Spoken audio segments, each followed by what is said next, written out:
یہ ایک ایسی خوفناک اور دردناک اور تکلیف دہ چیز ہے کہ میں سمجھا یہ انتظار نہیں کر سکتی کل کے لیے. میرے ساتھ جاوید علی بیٹھے ہوئے ہیں، ایک طرف عثمان ڈار جو ہمارے سیالکوٹ کے پریزیڈنٹ ہیں. میں ذرا اب آپ کو صرف بتانا چاہتا ہوں کہ یہاں ہو کیا رہا ہے اس ملک میں. میں اپنی قوم کو آگاہ کرنا چاہتا ہوں کہ پاکستان کو کس طرح ایک بنانا ریپبلک بنا دیا گیا ہے. نہ یہاں کوئی قانون کی فکر ہے طاقتور کو، نہ ان کو فکر ہے اپنے آئین کی. ہمارا جو آئین ہے اس کا آرٹیکل 14 وہ واضح طور پہ کہتا ہے کہ ہر انسان کی عزت کی حفاظت کی جائے گی، ہر انسان کی ڈگنیٹی کو پروٹیکٹ کیا جائے گا. یہ ہمارا آئین ہمیں حق دیتا ہے. لیکن جو یہ جاوید علی سے ہوا، یہ میں اس کے منہ سے آپ کو سننا چاہیے کہ اس انسان سے ہوا کیا. اور میں اس کے بعد آپ کو بتاؤں گا یہ جب ختم کر دیں گے کہ یہ جاوید علی تو ایک آدمی ہے جو سامنے آ گیا ہے. یہاں اتنے لوگوں کو انہوں نے جب سے ہماری گورنمنٹ گئی ہے اس طرح کے بیان دلوانے کی کوشش کی کہ یا ہمارے MPs MNAs جو تکڑے وزیر ہیں ان کے خلاف دو، یا ان کے اوپر ویڈیو فلم بنا دو، یا بلیک میل کرنے کے لیے ان کی کوئی آڈیو ٹیپس کر دو، یا ان کے اوپر کوئی کرپشن کے کیسز بنا دو بلیک میل کرنے کے لیے. صرف ایک ان کا مقصد ہے کہ کسی طرح تحریک انصاف اور عمران خان کو کمزور کر کے ان چوروں کو پھر سے الیکشن جتا دیا جائے. اب میں جاوید علی کی انٹروڈکشن کروا دوں. ان کو عثمان ڈار نے جو کلاس 4 ہوتی ہے، جو کلاس 4 کی نوکری ہوتی ہے، وہ نوکری دلوائی سیالکوٹ میں. یہ خود بتائیں گے کہ ان کی نوکری ایک چوکیدار تھے، چوکیدار کی نوکری تھی. ان کو اٹھایا گیا، پولیس نے اٹھایا، اور اس کے بعد نامعلوم افراد نے اٹھایا. اور اب ان سے پوچھے، ان کی زبانی پوچھے کہ ان سے کیا گیا. پھر میں واپس آتا ہوں آپ کے پاس. بولو جاوید. السلام علیکم جی، میرا نام جاوید علی ہے. میں چوکیدار کی نوکری کرتا ہوں ایجوکیشن ڈپارٹمنٹ میں. تو مجھے ادھر بلایا جاتا ہے کال کر کے کہ آپ آئیں ادھر اور آپ سیلری اپلائی کریں اور آپ کو جو ہے نا آپ کی سیلری ملے. میں ادھر گیا ہوں اور مجھے ادھر صبح 11 بجے سے لے کے تقریباً 3-3:30 بجے تک بٹھایا جاتا ہے. آپ بیٹھو، کرتے ہیں تقریباً ادھر 4 بجے کے قریب 7-8 پولیس والے آتے ہیں.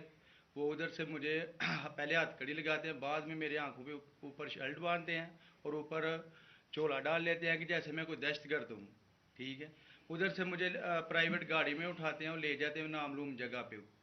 ادھر جا کے میرے اوپر مارک چڑھا ہوتا ہے، آنکھیں باندھی ہوتی ہیں. تقریباً 7-8 بندے ہوتے ہیں وہ جو مجھے جاتے فرش پہ لٹا دیتے ہیں اور مارنا شروع کر دیتے ہیں کہ تم نے عثمان ڈار نے تم سے کتنے پیسے لیے نوکری دلوانے کے لیے. میں کہتا نہیں دیے. پھر بھی مجھے دوسری دفعہ کبھی الٹا لٹکا دیتے ہیں کہ مانو تم نے عثمان ڈار کو پیسے دیے ہیں، کانٹریکٹر سے لے کے پیسے دیے ہیں. جب نہیں مانتا تب بھی مجھے کبھی سیدھا لٹکا دیتے ہیں، کبھی الٹا لٹکا دیتے ہیں. اور بعد میں جب میرے مثلاً کہ کبھی اینٹ ادھر سے اینٹ اٹھاتے ہیں، اسے دھاگے سے میرے نازک حصوں میں باندھ دیتے ہیں کہ مانو تم کانٹریکٹ پیسے لے کے عثمان ڈار کو دیتے ہو. کپڑے اتارتے ہیں، بتاؤ. بعد میں مجھے ننگا کرتے ہیں، کپڑے اتارتے ہیں، کپڑے اتار کے ادھر فرش پہ بٹھا دیتے ہیں کہ مانو تم نے عثمان ڈار کو پیسے دیے ہیں. جب نہیں مانتا تو پھر ادھر سے کہتے ہیں کہ ایک ڈالا بھیجو، اس کی بیوی کو اٹھاؤ، اس کے بچے کو اٹھاؤ اور ادھر اس کو لا کر اس کو برہنہ کرو، اس کی ویڈیو بناؤ، فیس بک پہ ڈالو اور بلیک میل کرو.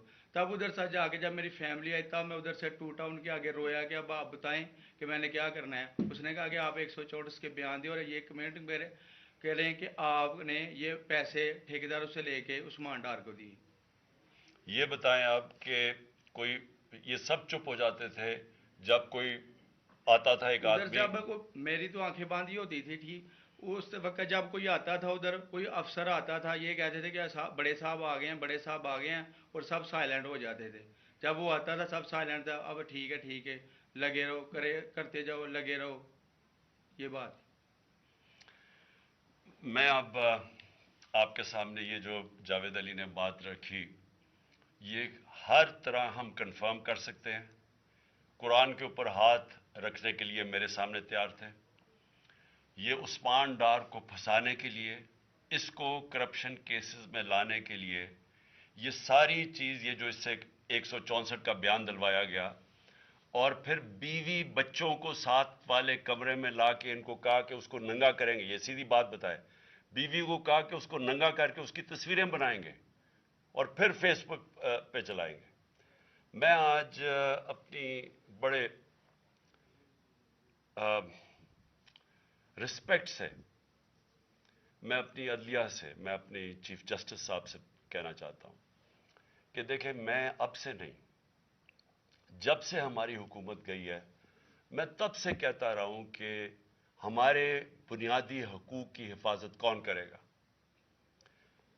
شہباز گل کو اٹھایا، اس کو ٹارچر کیا گیا، اس کو ننگا کیا گیا، اس کو لٹکایا گیا اوپر، اس کو مارا گیا. اس سے بیان دلوا رہے تھے کہ عمران خان کے خلاف سٹیٹمنٹ دو، جو اس کو کہہ رہے تھے عثمان ڈار کے خلاف سٹیٹمنٹ دو. اس کو میں تب بھی، میں نے صرف ایک میرے منہ سے نکل گئی اور غصے میں نکل گئی کہ ہم جس جج نے ان کو ریمانڈ دلوایا تھا واپس، شہباز گل کو واپس جیل میں، جب وہ ٹارچر ہوا تھا، تو میں نے کہا قانونی کارروائی کریں گے. میرے اوپر کنٹیمپٹ نوٹس کیا گیا، لیکن کوئی کسی نے ایک کسٹوڈیل ٹارچر ساری دنیا کے اندر منع ہے. کسٹوڈیل ٹارچر کے اوپر کچھ نہیں ہوا. پھر اعظم سواتی کو اٹھایا گیا اور ساری قوم کے سامنے جو اعظم سواتی نے اپنے زبان سے بتایا کہ اسے کیا گیا ہے، ایک ٹویٹ کے اوپر، اس کا صرف ایک ٹویٹ کر دی تھی اس نے کہ NRO2 باجوہ نے دیا، جو سب قوم جانتی ہے. اس کے اوپر جو اس سے کیا گیا، پھر ویڈیو بھیجی گئی اس کی بیوی اور اس کی بیٹی کو. ایسی چیزیں اس ملک کی تاریخ میں کبھی نہیں ہوئی، یا میں تو نہیں کبھی سنی تھی ایسی چیزیں. شاید دہشت گردوں سے ہوتی ہوں، شاید کوئی باہر کے جاسوسوں سے ہوتی ہو، غداروں سے، لیکن اپنے شہریوں کو اس طرح کرنا اس ملک کی تاریخ میں کبھی نہیں ہوا. میں نے، جب مجھے گولیاں لگی، میں نے تب چیف جسٹس صاحب کو پہلے مخاطب ہوا. میں نے کہا دیکھیں، جنہوں نے مجھے یہ قتل کرنے کی کوشش کیا وہ سارے اقتدار میں بیٹھے ہوئے ہیں. اس میں یہ جو ایک آدمی ڈرٹی ہیری جب سے جنرل باجوہ لے کے آیا یہاں، تب سے یہ تشدد شروع ہوا ہے. شہباز گل کا، اعظم سواتی کا، مجھے گولیاں لگی. یہ جو داستان آپ سن رہے ہیں، سوشل میڈیا کے بچوں سے پوچھیں، جب سے یہ آدمی آئے ان سے اٹھ کے کیا ہوا. ان کو کم بند کمروں میں کپڑے اتارے گئے، ذلیل کیا گیا. ایک ماں باپ نے مجھے کال کی، انہوں نے کہا ابھی تک ان کا بیٹا نارمل نہیں ہوا. اس سے اوپر اتنا تشدد کیا کہ وہ ابھی تک نارمل نہیں ہوا. اور میں ان کو کہا، جس طرح اس کو جاوید کو کہا میں نے سامنے آؤ، سب ڈرتے ہیں، نامعلوم افراد سے سب ڈرتے ہیں، اور کوئی کسی قسم کی پروٹیکشن کسی کو نہیں ہے، کیونکہ یہ قانون کے اوپر ہے، یہ جو مرضی کر لیں، کوئی ان کو بچانے والا نہیں ہے. کوئی جاوید جیسے انسانوں کو جب یہ کرتے ہیں، اس کو پھر دھمکیاں دی گئی کہ تم نے یہ بتانا کسی کو نہیں ہے، تو ہم یہ کر دیں گے، ہم تمہیں یہ مروا دیں گے. تو یہ اس ملک کی، ہمارے پاس تو ایک ہی راستہ ہے، اور مجھے پتا ہے کہ عدلیہ کے اوپر پورا اٹیک ہے، یہ مافیا کا. یہ پولیٹیشین نہیں ہے، یہ مافیا ہے جو ٹیپیں بناتا ہے ججز کی، جو ہر قسم کی بلیک میل کرتا ہے. انٹیریئر منسٹر ٹیپ چلا رہا ہے کسی کی، یہ بالکل غیر قانونی چیز ہے. وہ جج کی ٹیپ چلا رہا ہے، وہ اس کی مریم وہ ٹیپ چلا رہی ہے کسی ارشد ملک جج کی، کبھی ثاقب نثار کی ٹیپ چل رہی ہے. یہ کسی مہذب معاشرے میں یہ چیزیں نہیں ہوتی. یہ کنٹرول کے لیے، عدلیہ کو کنٹرول کے لیے صرف یہ سارے حربے استعمال کیے جا رہے ہیں. میں آج اس پلیٹ فارم سے اپنے چیف جسٹس اور اپنی ہائر جوڈیشری کو، امید تو صرف آپ سے رہ گئی ہے. اس وقت جو جس طرح کا ظلم کیا جا رہا ہے، یہ نامعلوم افراد جو کر رہے ہیں اس ملک کے ساتھ، اور خاص طور پہ جو ڈرٹی ہیری ہے، میری ساری، انہوں نے، یہ کیسے ہو سکتا ہے کہ میری جو ساری JIT کی رپورٹ تھی، جو انہوں نے فورینسک ایویڈنس جمع کی ہوئی تھی، وہ ساری ختم کر دی ہے.